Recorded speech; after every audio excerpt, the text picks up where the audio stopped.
آج کے خطبہ جمعہ کا عنوان ہے رزق حلال ہی آخر کیوں؟ تو اس عنوان میں سب سے پہلی بات یہ سمجھنے کی ہے کہ رزق دینے والا صرف اللہ سبحانہ و تعالی ہے۔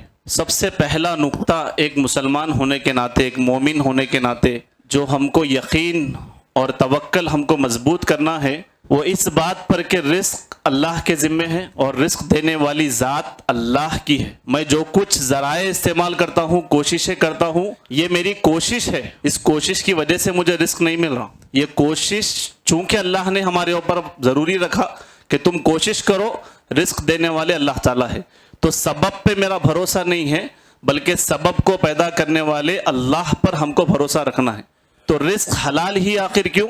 اس بات میں سب سے پہلی بات یہ کہ رزق دینے والی ذات اللہ کی ہے اور اللہ ہی رازق ہے، جیسا اللہ تعالیٰ نے قرآن مجید میں کہا سورہ زاریات میں، ما ارید منہم من رزق، میں تم سے کوئی رزق نہیں چاہتا، وما ارید ان یطعمون، اور نہ میں یہ چاہتا ہوں کہ تم مجھے کھلاؤ، ان اللہ هو الرزاق، بلکہ اللہ تعالیٰ ہی رزاق ہے، ذو القوۃ المتین، جو بہت طاقتور ہے اور بڑا زبردست ہے۔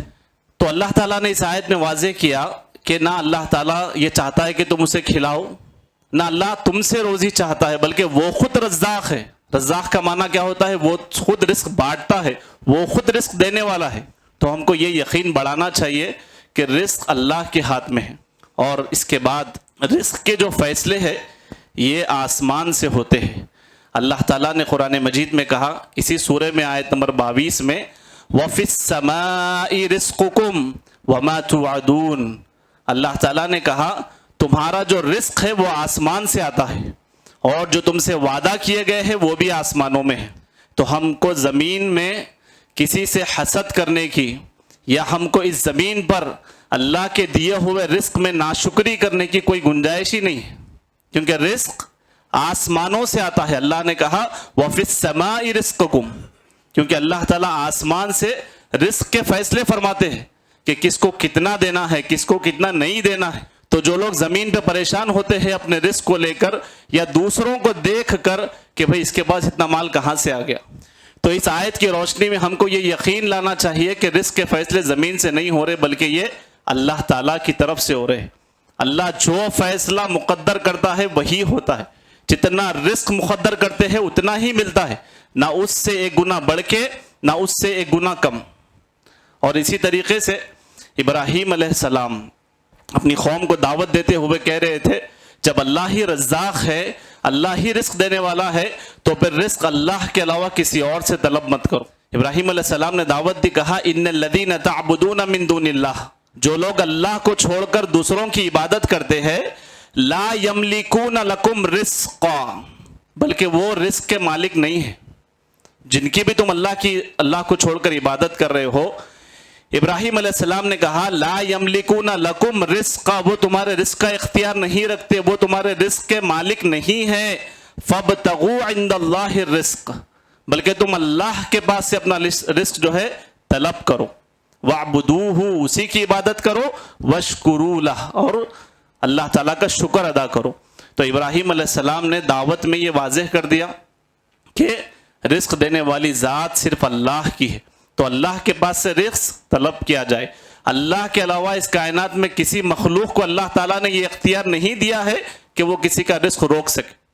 اب رزق کو حاصل کرنے کا ذریعہ کیا ہو سکتا ہے، اس کے لیے اللہ نے کیا سسٹم رکھا؟ تو اللہ تعالیٰ نے اس کے لیے محنت کا اصول رکھا۔ گھر سے باہر نکلیں گے، محنت کریں گے، اللہ تبھی رزق دیں گے۔ جیسا آپ پڑھیں گے سورہ نبا تو اللہ تعالیٰ نے ارشاد فرمایا وَجَعَلْنَا النَّهَارَ مَعَاشًا، اللہ تعالیٰ نے صبح کو معاش کا ذریعہ بنایا۔ اللہ کائنات کا پورا رخ بدل دیتے ہیں صبح کے بعد، جب رات ہوتی ہے، رات کے بعد جب صبح ہوتی ہے تو اللہ تعالیٰ روشن کر دیتے ہیں دن کو سورج کے ذریعے سے، تاکہ لوگ معاش کا انتظام کر لیں۔ وَجَعَلْنَا النَّهَارَ مَعَاشًا، اللہ نے نہار کو معاش کا ذریعہ بنایا ہے۔ اور پھر اللہ تعالیٰ نے حکم بھی دیا کہ تم لوگ جو ہے رزق کو تلاش کرو، محنت کرو، جد و جہد کرو۔ اگر آپ پڑھیں گے سورہ ملک تو اللہ تعالیٰ نے کہا هُوَ الَّذِي جَعَلَ لَكُمُ الْأَرْضَ ذَلُولًا، اللہ تعالیٰ نے زمین کو تمہارے تابع کر دیا، تو کیا کرنا ہے؟ فَامْشُوا فِي مَنَاكِبِهَا، تو تم اس زمین پر چلو وَكُلُوا مِن رِزْقِهِ، اور اللہ نے جو رزق تمہارے لیے انتظام کیا ہے اس کو حاصل کرو۔ تو اللہ تعالیٰ نے حکم دیا کہ زمین پہ چلو پھرو اور اپنے رزق کو تلاش کرو۔ گھر میں بیٹھنے سے رزق نہیں آئے گا، بلکہ اللہ نے کہا کہ زمین پہ چلو پھرو، محنت کرو، کوشش کرو اور اپنے رزق کو تلاش کرو۔ تلاش کرنے کا اللہ تعالیٰ نے باضابطہ حکم دیا۔ اسی طریقے سے اگر آپ پڑھیں گے سورہ جمعہ تو اللہ تعالیٰ نے یہاں پر کہا فَإِذَا قُضِيَتِ الصَّلَاةُ، جب تم نماز ادا کر چکے ہو، فَانْتَشِرُوا فِي الْأَرْضِ، تو زمین میں پھیل جاؤ، وَابْتَغُوا مِن فَضْلِ اللَّهِ، اور اللہ کے فضل کو تلاش کرو۔ تو اللہ نے یہاں پر حکم دیا کہ تلاش کرو۔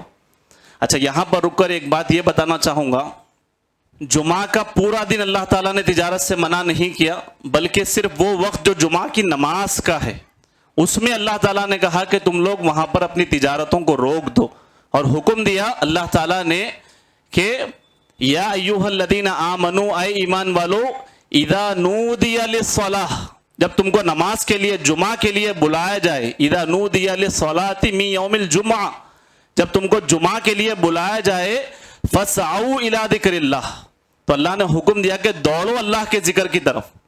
لیکن بڑی افسوس کی بات ہے، شیطان دماغوں میں ایسا طاری ہے کہ اسی وقت میں اصل تجارت لوگوں کو نظر آتی ہے۔ ابھی دیکھیے پوری مسجد خالی ہے، انشاءاللہ 10 منٹ میں سب لوگ آ جائیں گے، مسجد بھر جائے گی۔ تو لوگوں کے دماغ میں شیطان نے یہ وسوسہ ڈال دیا کہ تمہاری اسی محنت، یہی 10 منٹ میں تمہاری مقدر کا رزق ہے پورا، جبکہ اللہ نے خود حکم دیا ہے کہ تم نماز کے بعد رزق کو تلاش کرو، بلکہ دوڑو، کوشش کرو، محنت کرو۔ اللہ نے خود اس کا حکم دیا، لیکن جمعہ کے لیے اس کو منع کر دیا گیا۔ اور جمعہ کی نماز کے بعد اللہ نے کہا فَانْتَشِرُوا فِي الْأَرْضِ، زمین میں پھیل جاؤ، وَابْتَغُوا مِن فَضْلِ اللَّهِ، اور اللہ کے فضل کو تلاش کرو۔ تو اب ایک بات یہاں پر واضح ہو گئی کہ رزق کو کیسے حاصل کیا جائے گا؟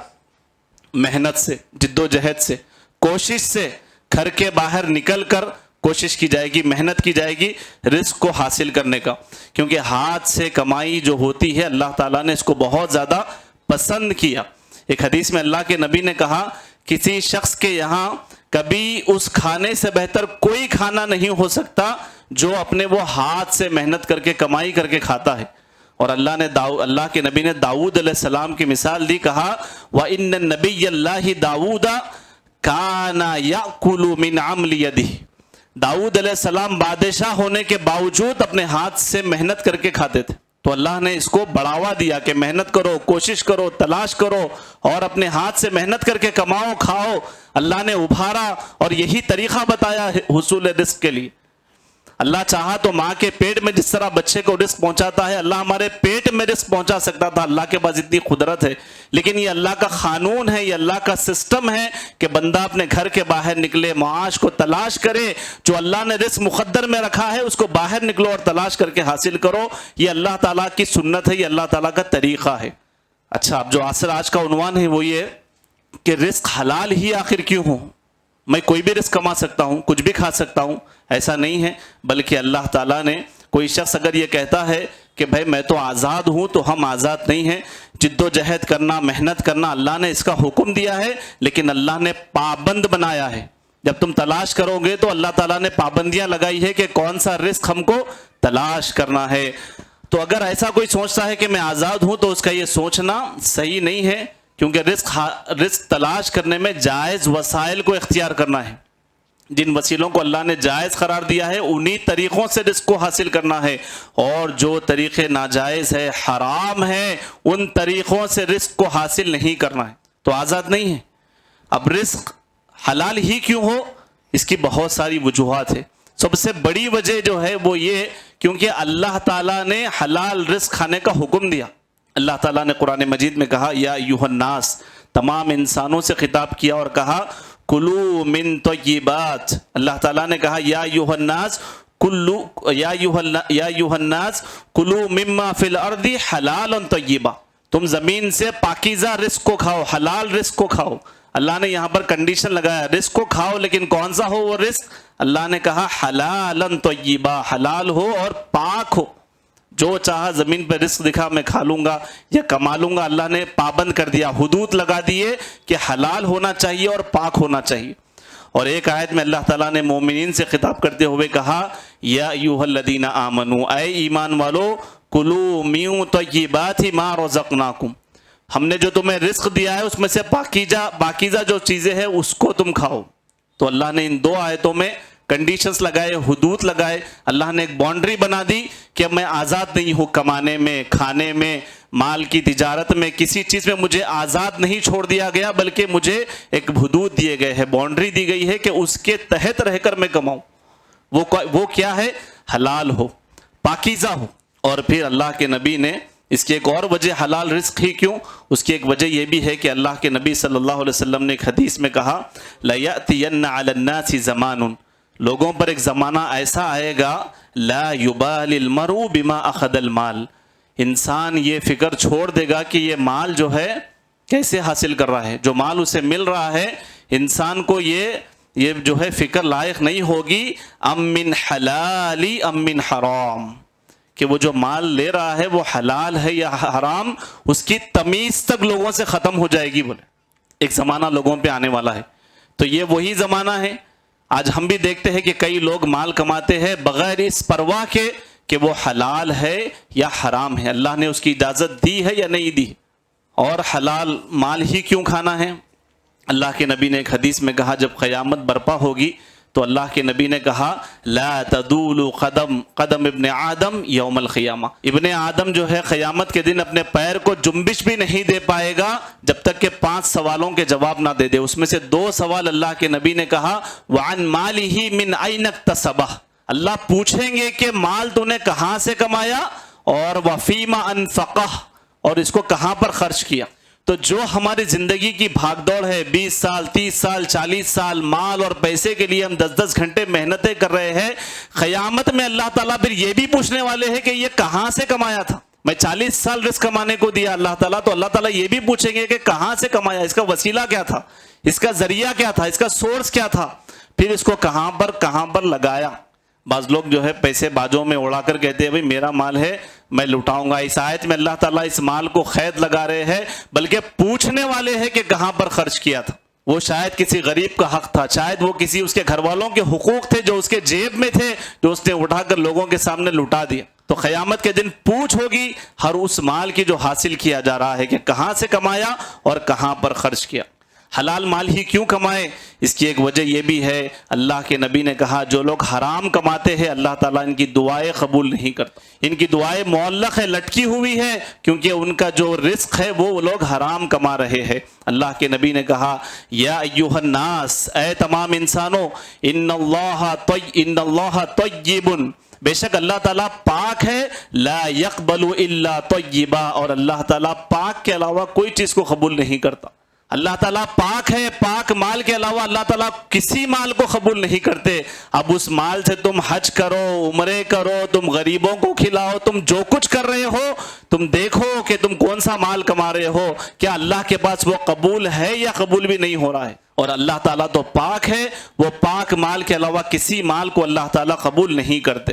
حرام کمائی ایک سنگین جرم ہے باضابطہ، شریعت کے اندر یہ سنگین جرم ہے۔ اللہ تعالیٰ نے حکم دیا یا ایھا الذین آمنو، اے ایمان والو، لا تأکلوا اموالکم بینکم بالباطل، تم آپس کے مال کو باطل طریقے سے مت کھاؤ، دھوکہ دے کر، چوری کر کر، کسی کو ڈبا کر، یا کسی کو قرض کے نام پر جو ہے دھوکہ دے کر، یا الگ الگ طریقے کے اسکیم لا کر، یا الگ الگ طریقے سے لوگوں کے سامنے جو ہے دھوکہ دے کر مال کو مت کھاؤ، مت ہڑپو۔ اس کا باضابطہ اللہ نے حکم دیا کہ لا تأکلوا اموالکم بینکم بالباطل، باطل طریقے سے ایک دوسرے کا مال مت کھاؤ۔ اب جو لوگ باطل طریقے سے مال کھاتے ہیں اس کی شکلیں کیا ہے؟ اس کی بہت ساری شکلیں ہیں۔ حرام کمائی کی جو شکلیں ہیں وہ مختلف صورتیں ہیں۔ ایک شکل جو عام طور پہ ہم کو دکھتی ہے وہ چوری ہے، لوگ جو ہے چوری کر لیتے ہیں، مار کھا لیتے ہیں۔ کوئی مال کی چوری کرتا ہے، کوئی وقت کی چوری کرتا ہے، کوئی محنت کی چوری کرتا ہے، کوئی جو ہے الگ الگ طریقے سے جو ہے اپنے اپنے جو ان کا دائرہ ہوتا ہے اس دائرے میں جو ہے چوری کرنے کی کوشش کرتے ہیں۔ لہذا ہر چوری کی پوچھ ہوگی۔ اگر تم وقت کی چوری کرو گے، محنت کی چوری کرو گے، کام کی چوری کرو گے، پیسے کی چوری کرو گے، ہر چیز کی جو ہے اس کے بارے میں پوچھا جائے گا۔ اللہ تعالیٰ نے قرآن مجید میں جو شخص کسی دوسرے کا مال ہاتھ سے چرا لیتا ہے، اللہ نے قانون بنایا والسارق والسارقۃ فاقطعوا ایدیہما، اللہ تعالیٰ نے حکم دیا کہ ان کے ہاتھوں کو کاٹ دو۔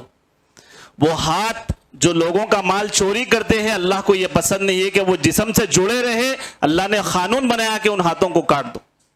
لیکن آج جو ہے لوگ مال توڑنے پہ، لوگوں کا مال لینے پر تلے ہوئے ہیں، اور پھر اسی طریقے سے اللہ کے نبی نے لعنت برسائی ایسے لوگوں پر جو چوری کرتے ہیں، اور اللہ کے نبی نے کہا جو انڈے کی چوری کرے اس کے بھی ہاتھ کاٹو، اور جو رسی چرائے اس کا بھی ہاتھ کاٹا جائے گا۔ لیکن طرح طرح کے جو ہے چوری کی جا رہی ہے، ایک میسج آتا ہے، بس ایک نمبر بولتے ہیں، پیسے چلے جاتے ہیں، اور کرنے والے کوئی صرف دوسرے مذہب کے لوگ نہیں ہیں، سب برابر ہے۔ چوری کے معاملے میں کیسا ہے، بغیر مذہب و ملت بیان میں آئیے بولتے نا کبھی، تو چوری میں بھی سب ویسے ہی ہے، ایسا نہیں کہ مسلمان اس میں بچے ہوئے ہیں۔ آپ نیوز وغیرہ اگر دیکھتے ہیں تو سب پورے برابر کے شامل ہیں۔ اسی طریقے سے مال غلط طریقے سے کھانے میں ایک چیز ہے ڈاکہ زنی، ایک تو وہ ہے جو چھپکے سے چوری کر لیتا، ایک وہ ہے جو لوگوں کے سامنے اپنی طاقت کی بنیاد پر ڈاکہ ڈالتا پورا، کہ طاقت ہے، رسوخات ہے، میرے پاس پالیٹکس ہے، میرے پاس وہ ہے، کر کیا رہے ہیں آپ، کسی کا ناحق مال کھا رہے ہیں۔ ایسے لوگوں کے بارے میں اللہ تعالیٰ نے قرآن مجید میں سورہ مائدہ میں کہا کہ جو لوگ زمین میں اس طریقے سے فساد پھیلاتے ہیں، اللہ تعالیٰ نے کہا ان یقتلوا، ایسے لوگوں کو قتل کرو، وَيُسَلُّبُوا، یا پھر ایسے لوگوں کو جو ہے سولی پر چڑھاؤ، اور کہا وَتَقَطَّعَ أَيْدِيَهُمْ وَأَرْجُلِهِمْ مِنْ خِلَافٍ، کہا یا پھر ان کے ہاتھ اور پیر اپوزٹ سم سے کاٹ دو، اور پھر اللہ نے کہا او ينفعوا من الارض، یا پھر انہیں زمین سے جلا وطن کر دو، ان کو اس شہر سے بدر کر دو، نکال دو۔ تو آپ کو ایسے بھی لوگ ملیں گے جس کو چوری کی بھی ضرورت نہیں ہے، بس ان کا نام کافی ہے، بس ان کا حلیہ کافی ہے کہ بس وہ لوگ مال لوٹتے پھرتے ہیں۔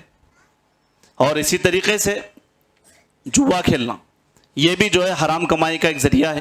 جوا کھیلنا، گیمبلنگ کرنا، اللہ تعالیٰ نے قرآن مجید میں کہا اے ایمان والو یا ایھا الذین آمنوا انما الخمر والمیسر، اللہ تعالیٰ نے کہا بے شک یہ جو چیزیں ہیں شراب والمیسر والانصاب والازلام رجس من عمل الشیطان، یہ شیطان کے کام ہے۔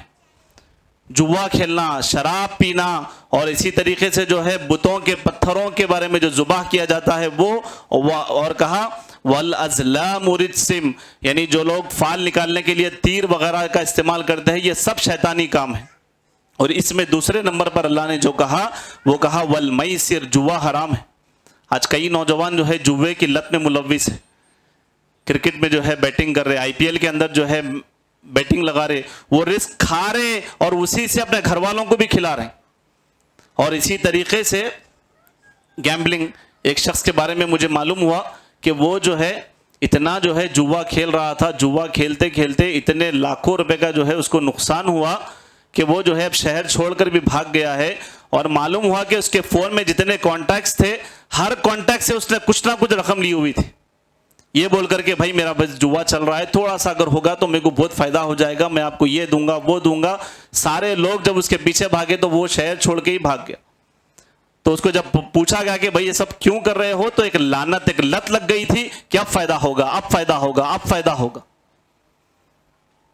ذریعہ کیا ہے آپ کا سورس، آپ کا کمانے کا، جو اللہ نے حکم دیا کہ رزق کو تلاش کرو، رزق اللہ کے ہاتھ میں ہے، اللہ جتنا چاہے رزق دے گا، تو حرام طریقے سے جوے کے ذریعے سے کمانے کی کوشش کر۔ اور اسی طریقے سے ایک اور خطرناک چیز جو لوگ سود مال کمانے کے لیے استعمال کر رہے ہیں، وہ ہے سود کا لین دین۔ کئی مسلمان ہونے کے بعد، اپنے آپ کو مسلمان کہنے کے بعد، مسلمانوں کو سود دیتے ہیں، لیتے ہیں، آپس میں سود کی لین دین چل رہی۔ اللہ تعالیٰ نے قرآن مجید میں کہا اگر تم واقعی ایمان والے ہو وَذَرُوا مَا بَقِيَ مِنَ الرِّبَا، تو جو سود باقی رہ گیا اس کو چھوڑ دو۔ اگر تم نے ایسا نہیں کیا فَإِن لَمْ تَفْعَلُوا، اللہ تعالیٰ نے کہا فَأْذَنُوا بِحَرْبٍ مِّنَ اللَّهِ وَرَسُولِهِ، تو یہ تیار ہو جاؤ اللہ اس کے رسول سے جنگ کرنے کے لیے۔ اب مسلمان اللہ رسول سے جنگ کرنے کے لیے تیار ہے، لیکن سود چھوڑنے کے لیے تیار نہیں۔ اب سوال یہ ہے جو اللہ اس کے رسول سے جنگ کرے، اس کے گھر میں رحمت کیسا آ سکتی ہے، اس کے مال میں برکت کیسے ہو سکتی ہے، جس کا پورا بیس سود پہ جمع ہوا ہے، اس کے پورے ٹرانزیکشنز سود پہ ہے۔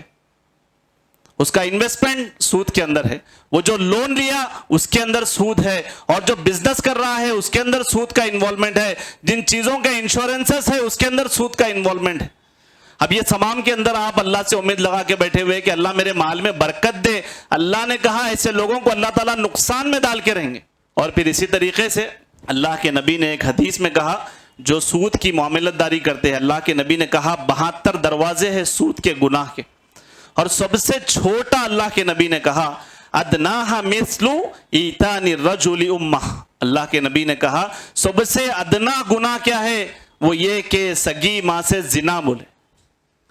سگی ماں سے زنا کرنے کے لیے تیار ہے مسلمان، لیکن سود چھوڑنے کے لیے تیار نہیں اب مت لیجیے، نہیں بہانے سینیریو لے کے آتے، اس کا پورا ایک منظر پیش کر دیا، اب ایسا ہوا، بولو آپ کیا کرنا ہے اس کے اندر۔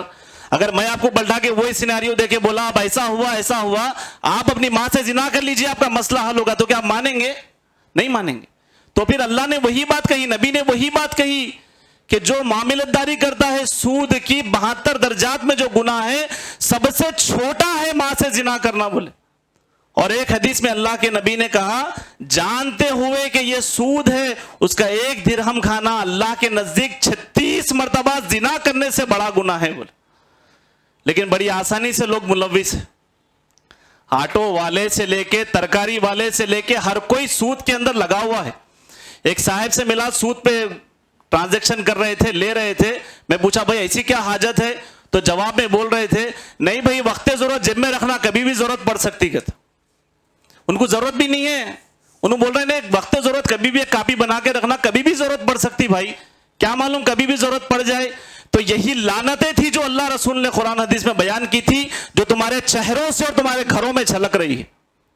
اور پھر اسی طریقے سے کتنے لوگ شامل ہیں سود کے معاملے میں۔ اللہ کے نبی نے کہا کھلانے والا، کھانے والا، اس کو لکھنے والا جو اس کو لکھ رہا ہے، اور کہا اس کی گواہی دینے والا، اللہ کے نبی نے کہا ہم سوا، یہ سب کے سب گناہ میں برابر ہے۔ لینا دینا لکھنا گواہ بننا سب کے سب سود کی معاملت داری میں ایک ہے۔ سب ایک ہو کہ اللہ تعالیٰ اس کے رسول سے جنگ کرنے کے لیے تیار ہو جاؤ، کیونکہ اللہ تعالیٰ نے قرآن میں حکم دیا ہے کہ سود کو اگر تم لوگ نہیں چھوڑو گے تو پھر تیار ہو جاؤ اللہ اس کے رسول سے جنگ کرنے کے لیے۔ تو سامعین اکرام، ہم کو کوشش کرنی چاہیے کہ ہمارے خاندان میں، ہمارے دوستوں میں جو لوگ اس کے اندر ملوث ہیں، ہم ان کو اس لت کے باہر نکالیں۔ اور اسی طریقے سے بہت سارے ذرائع ہیں چھوٹے طریقے سے مال کھانے کے۔ اللہ نے محنت کا ذریعہ بتایا تھا، اللہ نے توکل کا ذریعہ بتایا تھا، اللہ نے تقوی کا ذریعہ بتایا تھا کہ یہ طریقے اختیار کرو، میں تمہارے رزق کے جو ہے تمہارے جھولیوں کو رزق سے بھر دوں گا، تمہارے گھروں میں رحمتوں کی بارش برسا دوں گا۔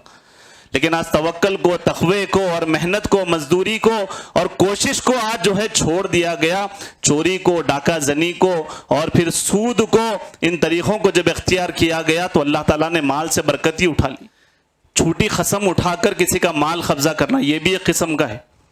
چائے پلا کے اتنی بات کرتے بعد میں خلاصہ سمجھ میں آتا کہ ارے پیسے لے کے چلے گئے پورے، تو باتوں میں لگانا، ٹال مٹول کرنا، اسکیم بتانا، نہیں ایسا بھائی، قسم بھائی، واللہ بھائی، انشاءاللہ بھائی، یہ سب الفاظ کے ذریعے سے جو ہے لوگوں کے جیبوں کو خالی کرنا۔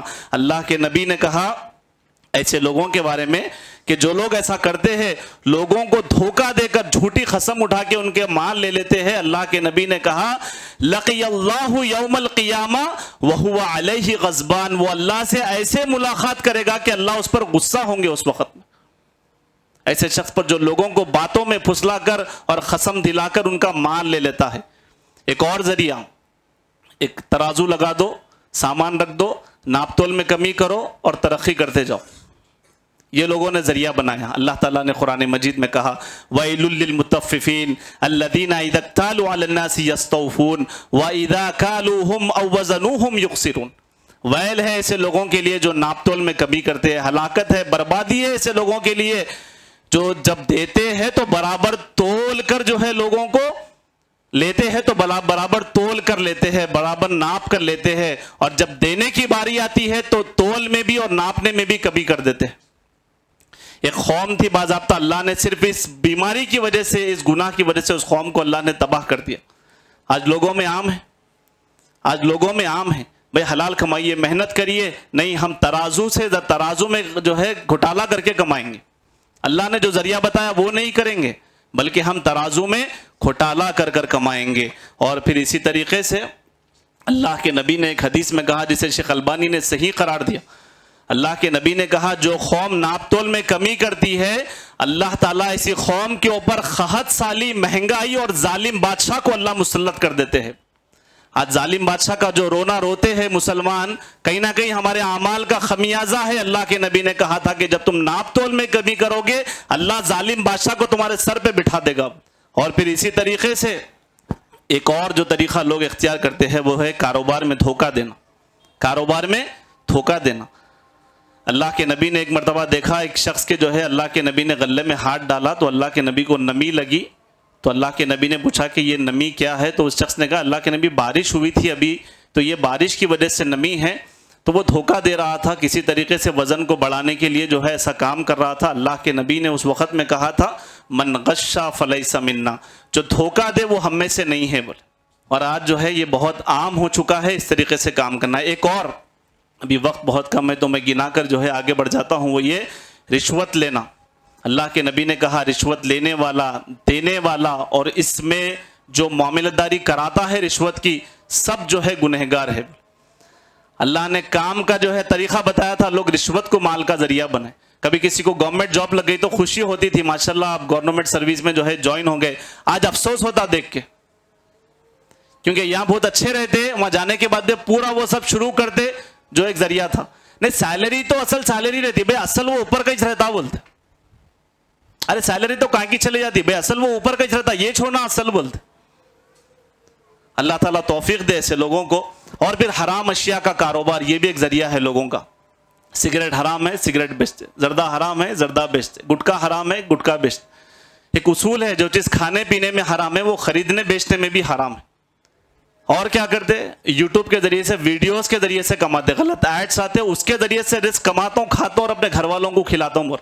اور اس میں ایک بہت سارے نوجوانوں کی ٹیم لگی ہوئی ہے، انٹرٹینمنٹ کے ویڈیوز بتائیں گے اور دعا کر رہے بھائی دعا کرو ہمارا چینل ہٹ ہو جائے، بھائی دعا کرو ہمارا ایپیسوڈ ہٹ ہو جائے، تمہارے جو بے حیائی کے ایپیسوڈ ہے اللہ اس میں برکت دینا۔ آپ ذریعہ بنا لیے، پھر اس میں آگے ترقی بول رہے الحمدللہ پہلے ایسے تھے، 5 سال کے بعد دیکھیے بھی ترقی ہو گئی، وہ سب کا سب حرام کا کمایا ہوا ہے۔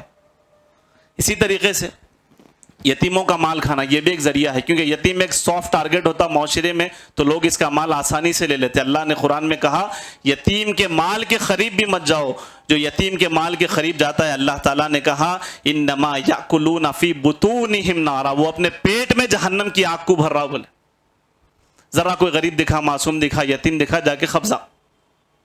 اور اسی طریقے سے قرض لے کر واپس نہ دینا، یہ بھی ایک طریقہ ہے لوگوں کا، ان سے بھی لے لو، ان سے بھی لے لو، ان سے بھی لے لو، ان سے بھی لے لو، ان سے بھی لے لو، پھر ان کو پھراؤ، اس کی ٹوپی اس کے سر، بس اس میں جو ہے زندگی جاری۔ کیا ہے؟ مال حاصل کرنے کا ذریعہ ہے۔ کیا ہے بھائی ان کا ذریعہ؟ ان کا سورس آف انکم کیا ہے؟ ان کا پروفیشن کیا ہے؟ بھائی زبردست بول کے قرض لیتے پھر واپس نہیں کرتے۔ یہ ہے معاشرے کے اندر ہے پورا۔ اور پھر اسی طریقے سے اللہ کے نبی نے کیا کہا؟ جو ایسا اس طریقے سے جو ہے قرض کے بارے میں اللہ کے نبی نے کہا جو شخص اس نیت سے لوگوں سے قرض لیتا ہے کہ میں دوبارہ اس کو نہیں لوٹاؤں گا، اللہ کے نبی نے کہا لقی اللہ سارقا، اللہ سے جب ملاقات کرے گا تو اس سے چور شمار کیا جائے گا۔ بولے اور ایک حدیث میں اللہ کے نبی نے کہا من اخذ الاموال الناس یرید اداها ادا اللہ عنہ، جو لوگوں سے لینے کی نیت سے لیتا ہے اللہ ادا کر دیتے ہیں اس کے بدلے پر۔ اور آگے اللہ کے نبی نے کہا وَمَنْ أَخَذَ يُرِيدُ، جو اس نیت سے لے اطلافها، کہ اس کے مال کو میں ہڑپ لوں گا، اطلفه اللہ، تو اللہ اس کے مال کو برباد کر دیتے ہیں۔ اور پھر ایک حدیث میں آتا ہے ایک جنازے کو اللہ کے نبی کے سامنے لایا گیا، اللہ کے نبی نے پوچھا کیا اس کے اوپر قرض ہے؟ اللہ کے صحابہ نے کہا اللہ کے نبی اس کے اوپر قرض ہے۔ اللہ کے نبی نے کہا صلو علی صاحبکم، تم لوگ اس کی نماز جنازہ پڑھ لو۔ اور بعد میں حدیث میں ملتا ہے صرف 18 یا 19 درہم کا اس شخص کے اوپر خرچ تھا۔ ابو قتادہ آگے بڑھے، کہا اللہ کے نبی میں ادا کر دوں گا، نماز پڑھائیے۔ تب اللہ کے نبی نے نماز جنازہ ادا کی تھی۔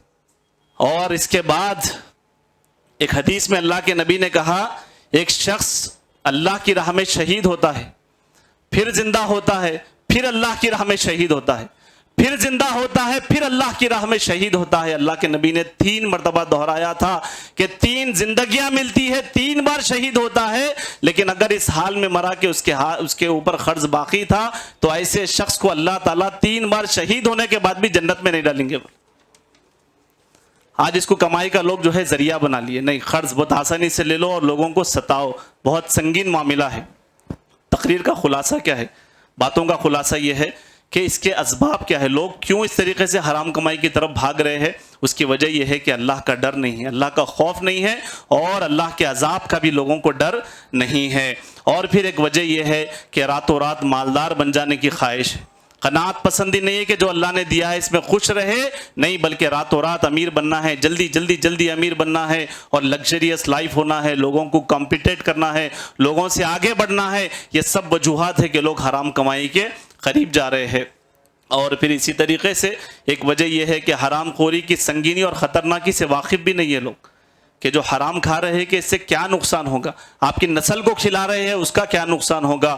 اور پھر اسی طریقے سے ایک اور وجہ یہ ہے طمع، لالچ اور حرص، انسان کو گریڈی، اور چاہیے اور چاہیے اور چاہیے اور چاہیے، یہ اور مزید کی جو چاہت ہے انسان کو حرام کے راستے پر لے کر نکل جاتی ہے۔ میری تقریر کا خلاصہ یہ ہے کہ رزق دینے والا صرف اللہ ہے، اور رزق صرف اللہ سے طلب کیا جائے۔ حلال رزق ہی کیوں کمانا ہے؟